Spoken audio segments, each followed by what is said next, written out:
Assalamualaikum teman-teman, selamat berjumpa lagi dengan saya Abdurrahman dan masih tetap di channel Abdurrahman ya, dan masih tetap juga mengupas tentang seputaran asam lambung dan anxiety psikosomatis. Nah, di sesi kali ini atau di video kali ini saya akan menyampaikan bagaimana cara memperbaiki gangguan asam lambung dan anxiety psikosomatis agar lebih cepat kemudian merasakan gangguan ini seperti ringan gitu. Jadi tidak merasakannya itu hal yang sangat besar gitu teman-teman ya. Nah, itu karena untuk orang-orang yang terkena gangguan asam lambung dan anxiety psikosomatis sangat bingung sekali apakah gangguan asam lambung dan anxiety psikosomatis itu akan lebih cepat atau gimana, atau memang sangat lambat sekali. Dan kemudian orang yang terkena gangguan asam lambung dan anxiety psikosomatis juga merasakan sensasinya dari gangguan asam lambung dan anxiety psikosomatis itu sangat besar sekali ya, rasa tidak nyamannya. Pokoknya semuanya berbeda dari gangguan yang lainnya gitu teman-teman ya. Jadi untuk asam lambung dan anxiety psikosomatis ini merupakan hal yang sangat spesial gitu teman-teman ya. Nah, itu teman-teman ya. Nah, agar teman-teman itu kalau seandainya kalian sedang mengalami permasalahan-permasalahan itu ya, merindu-rindukan kapan nih mulai membaiknya, kapan nih apakah bisa nih dipercepat pemulihannya, tonton videonya sampai habis biar kalian itu mudah mengerti, mudah memahami, biar kalian itu tidak bingung ya, biar kalian itu bisa menjalankannya dengan mudah. Nanti kalian itu pemulihan percepatannya itu bisa lebih cepat gitu teman-teman. Jadi untuk pemulihannya agar lebih cepat lah gitu ya. Nah, itu teman-teman ya. Dan kemudian bagi teman-teman yang baru bergabung, dimohon ya, kalau seandainya kalian mau bertanya tentang seputaran asam lambung dan anxiety psikosomatis, alangkah baiknya kalian tonton dulu video-video saya yang sebelumnya, karena untuk seputaran asam lambung dan anxiety psikosomatis sudah saya share semuanya ya, dari cerita saya yang terkena gangguan asam lambung dan anxiety psikosomatis di awal-awal ya sampai membaik sudah saya ceritakan. Kemudian macam-macam sensasi yang sangat nikmat sekali yang saya rasakan itu sudah saya share juga gitu, dan bagaimana cara menangani setiap sensasi itu sudah saya share juga gitu teman-teman. Jadi tengok saja dulu video-video saya yang sebelumnya biar kalian itu mendapatkan penjelasan itu lebih detail ketimbang nanti kalian bertanya di kolom komentar. Nah, itu teman-teman ya. Dan kemudian bagi teman-teman yang baru bergabung juga dimohon ya, videonya itu di subscribe dulu, karena untuk subscribe itu tidak memerlukan biaya, tidak memerlukan pendaftaran. Jadi subscribe itu adalah hal yang sangat mudah sekali bagi teman-teman lakukan ya. Jadi teman-teman itu cukup memijit saja tulisan yang warna merah, tulisan subscribe. Biar kenapa? Jujur ya, biar videonya itu cepat berkembang dengan baik. Dan kalau seandainya videonya itu berkembang dengan baik, sudah barang tentu itu akan menambah semangat tersendiri buat saya untuk terus nge-share tentang seputaran asam lambung dan anxiety psikosomatis ini terhadap kalian. Kemudian yang lebih penting lagi, tekan juga tombol lonceng sama tombol like-nya ya, biar kalian itu dapat notifikasi atau pemberitahuan video saya yang terbaru, karena saya itu akan terus nge-share tentang seputaran asam lambung dan anxiety psikosomatis ini terhadap kalian, dengan tujuan semoga saja videonya itu menjadi wasilah buat kalian atau jalan keluar bagi kalian yang sedang mengalami gangguan asam lambung dan anxiety psikosomatis hingga membaik ya, apalagi sampai sembuh total ya, amin ya rabbal alamin. Ya, minimal hanya memberikan motivasi saja, atau lebih minimalnya lagi hanya sekedar menemani kalian yang sedang merasakan tidak nyamannya dari gangguan asam lambung dan anxiety psikosomatis. Nah, itu teman-teman ya. Nah, kembali lagi ke topik utama teman-teman ya. Banyak sekali yang bertanya itu di kolom komentar, Pak, gimana nih asam lambung dan anxiety psikosomatis yang saya derita ini, katanya pengen lebih cepat membaiknya, pengen lebih cepat membaiknya gitu. Apakah ada jalan tersendiri, apakah ada obat tersendiri gitu teman-teman ya.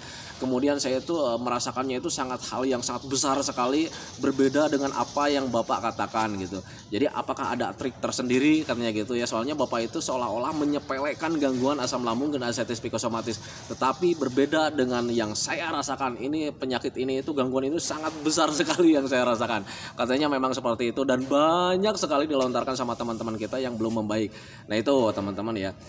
Nah, begini teman-teman ya, teman-teman bilang bahwa saya itu menganggap gangguan asam lambung dan anxiety psikosomatis ini sebagai gangguan yang sepele, bukan hal yang sangat besar. Ini adalah gangguan rumahan. Dan kalau seandainya saya mengatakan seperti itu memang benar teman-teman ya. Dan kalian juga nanti kalau sudah membaik, kalian sudah memahaminya dengan benar gitu teman-teman, justru kalian juga nanti akan tertawa sendiri teman-teman. Ngapain nonton-nonton channel Abdurrahman, ngapain nonton-nonton video motivator yang cuman celoteh doang. Toh nanti kalian juga kalau misalnya sudah sembuh total akan sadar ke sana lah gitu ya. Ngapain ya saya merasakan seperti ini, toh ternyata ketika dipahami gangguan asam lambung dan anestesi psikosomatis itu adalah gangguan yang biasa teman-teman, gangguan rumahan gitu teman-teman. Tetapi hal yang sangat wajar sekali bagi saya ketika teman-teman bilang seperti itu, bahwa gangguan asam lambung dan anestesi psikosomatis ini katanya merupakan hal yang sangat besar. Saya paham, karena dulu juga saya mengalami teman-teman ya. Jadi ketika mengalami gangguan asam lambung dan anestesi psikosomatis, rasa menderitanya itu sangat dahsyat sekali. Nah itu teman-teman, jadi gangguan ini berbeda dengan yang lain gitu teman-teman. Karena untuk asam lambung dan anestesi psikosomatis ini dari ujung rambut sampai ujung kaki banyak sih ya ceritanya ya.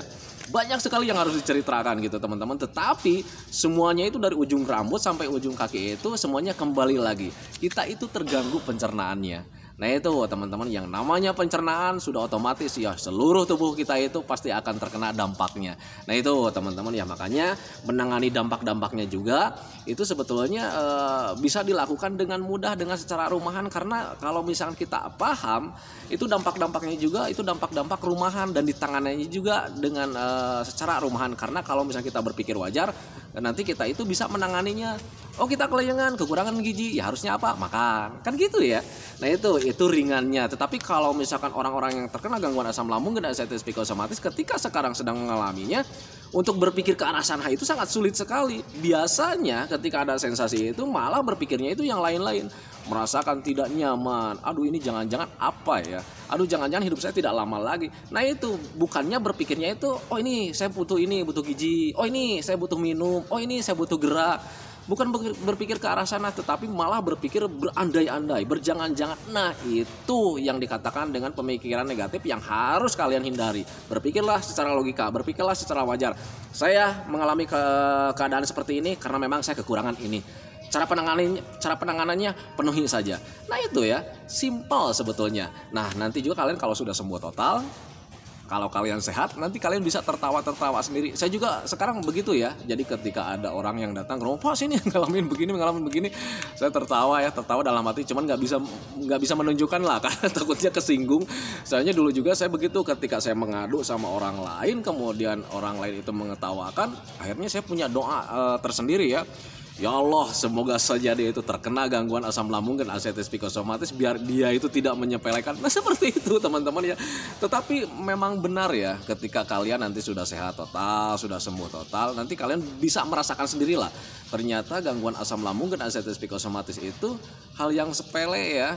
Nah yang membuat besar itu justru pemikiran kalian yang berandai-andai, bukan berpikir wajar, bukan berpikir secara logika. Malah kalian itu berpikir masa depan yang belum tentu akan terjadi. Contoh lah, wah nih nanti jangan-jangan saya itu ada liver katanya gitu kan. Belum tentu, itu kegiatan masa depan yang belum tentu, belum jelas kalian alami. Nah itu teman-teman ya, karena untuk gangguan asam lambung dan anestesi psikosomatis itu memang sih ya rasanya itu sangat sangat dahsyat sekali ya. Berbeda dengan gangguan yang lain, rasanya sangat super duper gitu teman-teman ya. Nah itu teman-teman ya.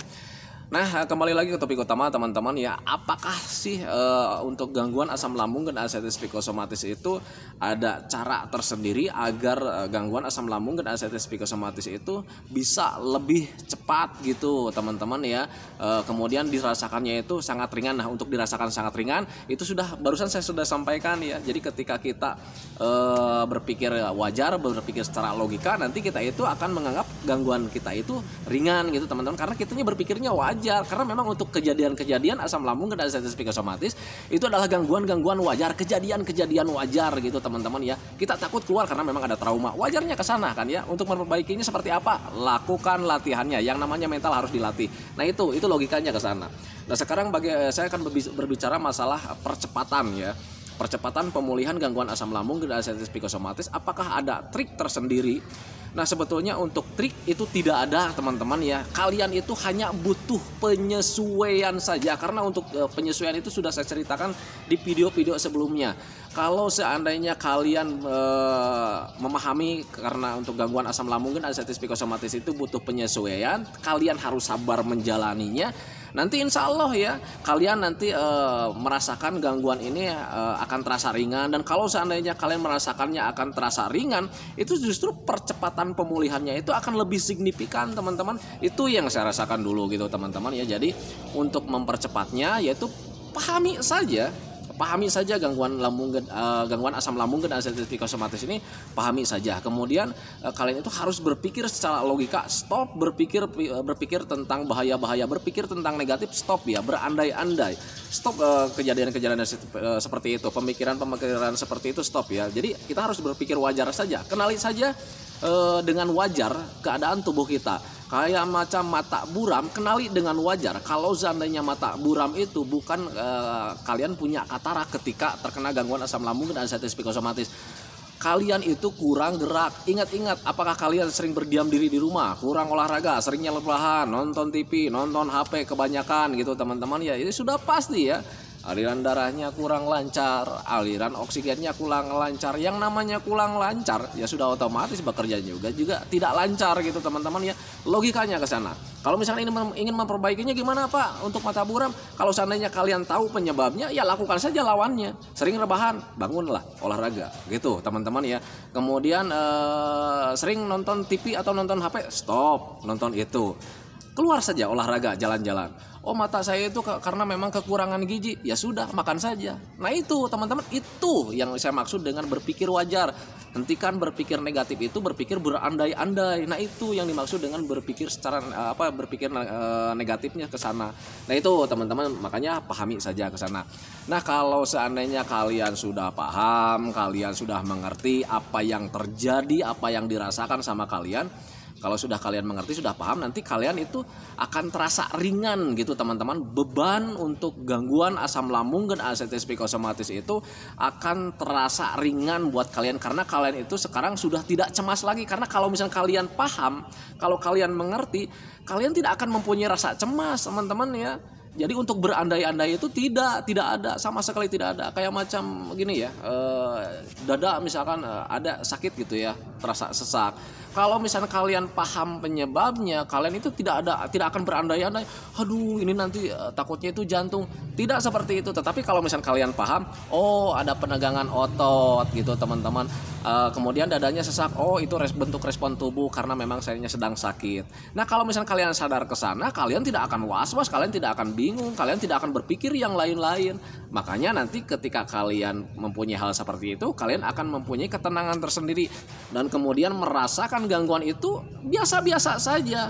Dan ketika kalian merasakan biasa-biasa saja, kalian akan merasa gangguan itu gangguan ringan, kemudian berpikirnya itu oh ini bisa dibantu deh, bisa kita bantu saja, kita akalin saja biar agak nyaman. Dengan cara apa? Minum air hangat pelan-pelan. Seperti itu gitu teman-teman ya. Makanya hal yang paling pertama harus dilakukan adalah pahami saja. Itu yang saya rasakan dulu gitu teman-teman ya. Jadi pahami saja gangguan asam lambung dan anxiety psikosomatis, kemudian pahami juga kejadian-kejadian yang kita alami gitu. Maksudnya kejadian-kejadian itu sensasi-sensasi yang kita alami. Mata buram kita pahami, kemudian rambut rontok kita pahami. Dari apa nih sebetulnya? Oh dari kekurangan gizi, wajar karena pencernaannya belum membaik. Jadi kalian tidak akan berpikir yang lain-lain, yang namanya kurang, oh butuh makan berarti. Nah itu teman-teman, itu yang maksud saya. Nah kemudian kayak macam sering kebas, kurang gerak, itu ya kalau misalnya kalian berpikir wajar, nanti kalian akan merasakannya sangat ringan. Nah itu teman-teman ya. Jadi kalau seandainya kalian bertanya sama saya, Pak, kalau misalkan untuk teknik mempercepat gangguan asam lambung dan anxiety psikosomatis itu apa? Pahami saja gitu teman-teman, pahami saja. Kalau misalnya kalian paham, nanti kalian akan bertindak wajar. Dan yang paling pertama itu perbaikannya itu merasakan gangguan asam lambung dan anxiety psikosomatis itu akan terasa ringan. Dan kalau sudah merasakan terasa ringan, nanti kalian aktivitasnya tidak akan terbatas. Mau jalan-jalan bebas. Karena apa? Karena menganggap gangguan-gangguan ini adalah gangguan-gangguan ringan. Kayak macam kelayangan. Kalian tidak akan terpatok dengan kelayangan kalau mau jalan-jalan. Ya, berbeda kalau misalkan kalian belum paham, ada kelayangan sedikit, kalian mau jalan-jalan, duh masih kelayangan, takutnya nanti pingsan, takutnya nanti ada apa-apa gitu di jalan. Tetapi kalau misalkan kalian paham, saya masih kelayangan ya, aduh kelayangan, paling cuma bilang gitu aja, keluar aja. Karena kalian sudah paham, oh kelayangan itu karena memang kurang gizi. Atau misalnya kelayangan itu karena memang dari stres, karena banyak pikiran, kalian banyak minum, hilangkan stresnya, banyak makan, sudah keluar ya. Jadi ketika kalian paham, gerak kalian tidak akan terbatas. Nah itu teman-teman, itu yang saya rasakan gitu teman-teman ya. Nanti deh kalau misalnya teman-teman sudah membaik di awal-awal 90% gitu teman-teman ya, itu kan sudah mulai paham. Kalian juga nanti akan mulai itu merasakan gangguan asam lambung dan diabetes psikosomatis ini akan terasa ringan karena kalian sudah mulai paham. Nah itu teman-teman, hanya tinggal butuh penyesuaian saja. Nah penyesuaiannya itu seperti apa? Nah penyesuaian itu, percepatannya penyesuaian itu tergantung daripada orangnya masing-masing teman-teman ya.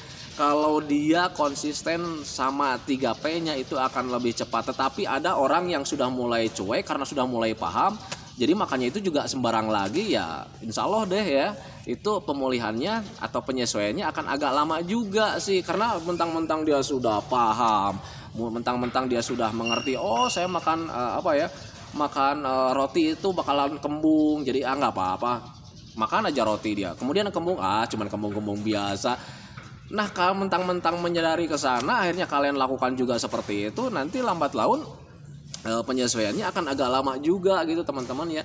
Jadi untuk penyesuaian itu gini teman-teman ya, pahami gitu teman-teman, tetapi untuk menjaga 3P-nya tetap kita harus jaga teman-teman ya. Karena untuk gangguan asam lambung dan diabetes psikosomatis terjadinya penyebabnya dari gagalnya 3P itu sendiri teman-teman. Coba ingat-ingat ya, ketika teman-teman sebelum terkena gangguan asam lambung dan diabetes psikosomatis, apakah 3P-nya kalian jalankan ya? Pola makannya tidak dijaga ya, dari mulai jam makan sampai jenis makanannya kalian tidak dijaga. Kemudian pola hidupnya malas olahraga, istirahatnya kurang, sering begadang ya. Nah itu penyebabnya. Nah ketika kalian berantakan kejadian itu ya, polanya berantakan, akhirnya kalian terkena gangguan asam lambung dan diabetes psikosomatis. Nah itu teman-teman ya. Kemudian pola pikirnya juga tidak dijaga. Jadi ketika ada terjadi sesuatu, kalian berpikirnya, waduh ini mau mati ya, mau end gitu ya. Karena kalian pikirannya tidak dijaga, karena tidak berpikir wajar. Seharusnya kalian berpikirnya itu gula darah sedang turun. Yang namanya gula darah sedang turun memang rasanya seperti itu, bukan mau end gitu teman-teman ya. Nah itu teman-teman, video dari saya, semoga saja videonya itu menjadi wasilah buat kalian. Semoga saja kalian itu menjadi lebih baik gitu teman-teman ya. Doa saya itu kalian itu agar cepat membaik, karena sebetulnya nggak tanpa didoain juga sih kalian bakalan membaik ya. Nanti kalian sadarilah ketika kalian sudah sembuh total, kalian bakalan sadari, wah ini gangguan asam lambung dan diabetes psikosomatis yang saya derita tanpa didoakan sama Abdurrahman juga pasti bakalan sembuh gitu. Karena memang bakalan sembuh ya. Karena untuk gangguan asam lambung dan diabetes psikosomatis itu ya nggak bahaya, memang nggak bahaya sih. Ngapain saya jelaskan panjang lebar sih sebetulnya ya. Nah itu teman-teman, kalian hanya butuh ketenangan saja. Jadi intinya, kuncinya kalian harus menjaga makannya. Makannya harus banyak gizinya, atur pola makannya ya. Kemudian cuman sering-sering hiburan saja untuk melatih pikiran. Nah itu nanti kalian itu sembuhnya dengan terlupakan. Karena saya juga dulu sembuhnya itu dengan terlupakan teman-teman. Jadi ketika saya menjaga 3P-nya, saya sering melakukan hobi-hobi. Jadi ketika menyadari saya sembuh itu karena justru saya ditanya sama keluarga ya. Nggak ada sensasi sekarang. Nah baru di situ pikiran, oh iya ya gitu ya. Sekarang itu udah nggak ngerasakan lagi. Justru sekarang itu hari-harinya itu bahagia, sering guyon. Cuman itu ya. Makanya ketika ditanya kapan sih mulai membaik, bingung ya kalau saya ditanya seperti itu. Nah itu teman-teman ya, karena mungkin penyesuaiannya dari mulai penyesuaian, membiasakan diri gitu teman-teman dengan 3P. Akhirnya ketika ada nyaman, ada rasa cuek tersendiri. Ketika ada rasa cuek ya kita lupa dengan penyakit ya. Dan ketika lupa dengan penyakit, mulai di situ fokus sama hobi-hobi menyenangkan, kegiatan-kegiatan menyenangkan. Akhirnya pure ya, itu gangguan asam lambung dan diabetes psikosomatis hilang dengan terlupakan. Nah itu teman-teman, itu yang saya rasakan. Nah itu teman-teman video dari saya, semoga saja videonya itu menjadi wasilah buat kalian. Semoga saja videonya itu menjadi jalan keluar bagi kalian. Semoga saja kalian itu menjadi lebih baik lagi. Doa saya buat kalian itu, semoga saja keadaan kalian yang dulu itu cepat kembali lagi. Sifat kalian, keinginan kalian, hobi kalian, emosi kalian, semuanya tentang kalian yang dulu itu cepat kembali lagi. Karena saya tahu persis keadaan yang dulu itu sangat dirindukan sekali. Nah kemudian doakan saya juga agar saya itu tetap sehat, tetap ceria, tetap kuat, agar masih tetap bisa menemani kalian. Itu teman-teman ya. Selamat berjumpa lagi di episode selanjutnya, masih tetap di channel Abdurrahman. Assalamualaikum warahmatullahi wabarakatuh.